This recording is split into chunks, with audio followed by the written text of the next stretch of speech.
O que é a curva PF? Mais uma vez eu vou pedir para vocês, não autossubornem vocês. Esquece o que está escrito. Me fala o que vocês têm de conhecimento de curva PF. O que para você, quando eu falo curva PF, me fala se você conhece, se você não conhece, e se conhece, o que você acha que é?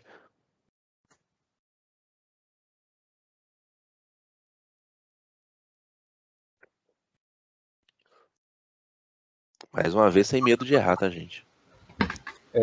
A curva a PF, eu posso dizer que a curva onde você faz essa detecção das falhas, do início da falha potencial até a falha funcional, né? Então, eu entendo como isso. Sim, exatamente. Thales, quer fazer algum comentário a mais? Não, acho que de meu entendimento também é o que o Douglas comentou aí, cara. Tá. Exatamente. Tá. E aí, quando a gente fala de curva PF, a gente pode estar falando uma curva potencial de falha. A gente está falando que o nosso componente ele está começando a apresentar falhas que eu vou lá fazer uma sensitiva, uma tarefa sob condição, né, uma preditiva, e vou detectar isso. E aí, para que eu uso essa curva PF? Tá? Eu vou usar simplesmente para uma coisa. Se vocês pegarem aqui, para que serve isso aqui? Para que vocês acham que serve esse intervalo PF? Como ele pode ser utilizado? O que vocês me dizem? Esse intervalo aí seria no momento que a gente passa a identificar outros fatores, né? No caso, mais agravantes, até chegar numa determinada falha funcional, né? A gente passa, por exemplo, uma vibração ou uma elevação da temperatura, passando por cada etapa dessa até chegar realmente na falha funcional e parar o equipamento. Exatamente. Mas aí é o seguinte, como que você vai utilizar isso aqui de forma correta? É isso aqui, ó. Esse tempo X vai variar de acordo com o componente, vai variar de acordo com o que você está estudando. É a área, é o espaço onde o PCM vai atuar. Como que o PCM vai atuar? Opa, eu tenho um ponto, né, que já começou a identificar alguma falha. Agora é o seguinte, aí a primeira falha potencial está aqui, ó, detectei. Eu não posso deixar chegar até aqui. Se eu deixar chegar até aqui, eu falhei. Se meu equipamento parar, eu falhei. O meu planejamento falhou, a minha detecção falhou. Para isso que serve a curva PF, tá? Para você planejar, programar, levantar os recursos, parar o equipamento e voltar a ele em condições básicas. Ou seja, esse intervalo PF que eu falo com vocês, ele serve sim, tá? Igual o Douglas falou ali, para identificar. Mas lembre-se, não adianta só identificar. Beleza, eu vi que o meu óleo do carro já venceu os 10 mil. Não vou fazer nada. Ou eu vi que o óleo do meu carro está com 9.800. E aí, não vou fazer nada? Muito pelo contrário, aí eu tenho que agir.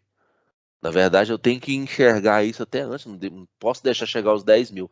Se chegar aos 10 mil, quer dizer que eu falhei. Se eu trocar o óleo do meu carro com 10.001, eu falhei. O certo é trocar até 10 mil. Então, esse intervalo PF, a gente trabalha nele para a gente começar a ter uma estrutura de estratégia legal dentro do PCM. Como que eu faço isso? Aí vai depender muito da empresa que vocês estão e do levantamento de dados que vocês conseguem. Ou seja, eu consigo ter o número de falhas, eu consigo ter uma matriz de recorrência de troca desse item, eu consigo fazer uma análise de viable aqui, fazer um acompanhamento, eu consigo fazer um teste de aceleração de falha. Eu consigo colocar 100 itens desse para testar e consigo fazer uma análise de viable censurada à direita. São outros tipos de análise na área de confiabilidade que a gente consegue fazer. Então, assim, no início, tá? A gente começa a pegar essas falhas potenciais. O que é uma falha potencial, tá, gente? A falha potencial, ela é um sintoma, tá? Vamos citar um pouquinho do exemplo que hoje, em 2021, 2020, 2021, a gente vive, que é o Covid, tá? Então, quais são os sintomas do Covid? Dor de cabeça, tosse seca, falta de ar, ou seja, são falhas potenciais, tá? E qual que é a nossa função hoje em dia? Viver, né? Geralzão, viver.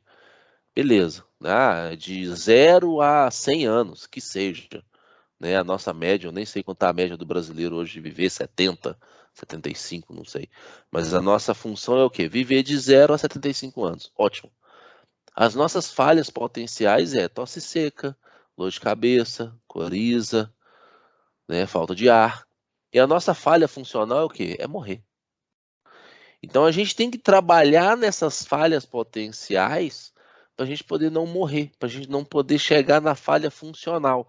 Então, quando o seu equipamento está começando a lançar os sintomas, tá, para você, você tem que fazer o seu planejamento estratégico, ou seja, você tem que conseguir pedir o material, alocar os recursos. Vou precisar de um guincho, vou precisar de uma empilhadeira, vou precisar de cinta, vou precisar de ponte rolante, eu vou precisar de talha, macaquinho hidráulico, o que seja.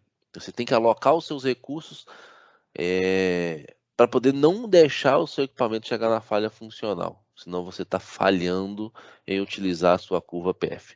Então, resumidamente é isso. A curva PF é utilizada para você fazer o seu planejamento de forma estratégica, não deixar o seu componente chegar na falha funcional. Como você vai levantar isso? Depende muito da sua empresa. Matriz de recorrência, histórico de falhas. E por último, você vai levar em consideração o feeling do Joãozinho da manutenção. Ou seja, ele vira para você e fala: pode trocar esse rolamento de ano em ano. E aí você começa a monitorar. Beleza, vamos criar uma tarefa aí de troca cíclica, né? E a gente faz a substituição desse rolamento de ano em ano. Ótimo. Mas de ano em ano você vai pegar esse rolamento e vai fazer uma análise. Opa, esse rolamento estava ótimo. Por que eu troquei de ano em ano? Vou trocar de um ano em 2 meses e um ano em 2 meses. Pega o rolamento, tá ok? Tá ok. Opa, vamos trocar de 1 ano e 6 meses. Troquei de 1 ano e 6 meses. Começou a apresentar a falha? Esse aqui é meu ideal. Então, quando a gente não tem os dados confiáveis, por exemplo, de sistema, a gente tem que levar em consideração o feeling, né, o know-how aí da manutenção. Mas, claro, para vocês que trabalham com a parte de confiabilidade, vocês têm que sempre se questionar: está no tempo correto? Lembre-se o seguinte, tá, gente? Confiabilidade já tem que trazer lucro para a empresa. Então, toda vez que vocês forem fazer uma análise, é ideal que vocês tragam o quanto que a empresa está lucrando ou deixando de perder com aquela análise sua. Por mínimo que seja,